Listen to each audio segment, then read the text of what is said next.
Something worthwhile will happen if you're willing to die into the process. Not just anything, whether it's your work or your life or your love or whatever, if you do not know how to throw your entire self into it, you will never know the taste of what it is. Love but be detached.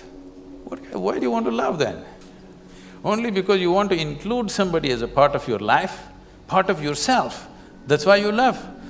You must understand, a human being is longing to be something more than what they are right now. The thing is, you want to include something which is not a part of you as yourself, that is the whole effort. Whether you want money or wealth or you want to occupy a nation, what is it? Something that is not you, you want to make it yours.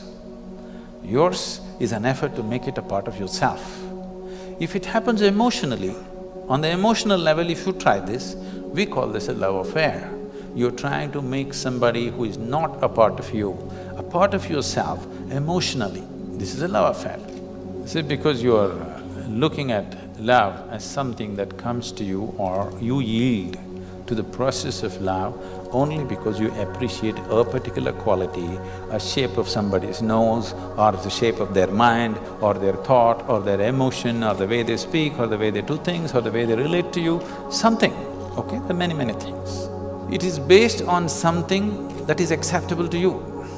If they do something that is not acceptable to you, love crumbles. Whether love happens to you or hate happens to you, anger happens to you, misery happens to you, joy happens to you, it only happens within you, isn't it? People say love is in the air. No.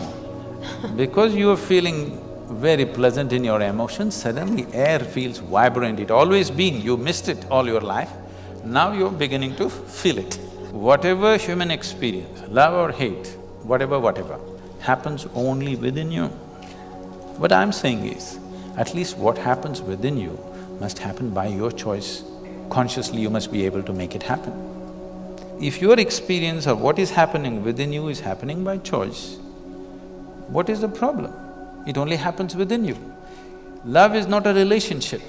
A relationship is a different thing. Love is a certain sweetness of your emotion.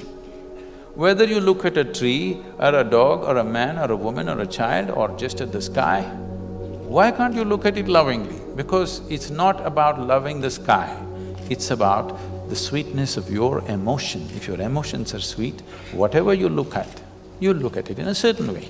Right now you have nasty emotions, whatever you look at it in a different way. So you have always associated love with somebody. No, this is not about somebody. Love is not something that you do, it is something that you can become. If you're willing, you can become love, you can make your emotion into a very sweet space. If you make your body very pleasant, it becomes pleasure. If your mind becomes pleasant, we say this is joy.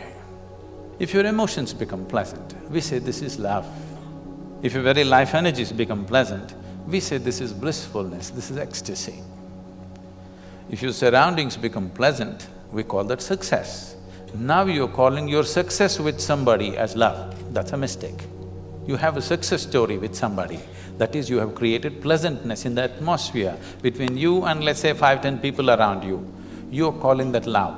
No, that is actually success, because that needs lots of management. But for you to be loving, there is no management.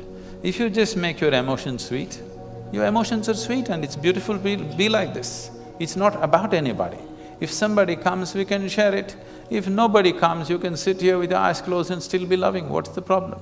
It is not about somebody, it's not an action. It is not something that you do, it is something that you can become.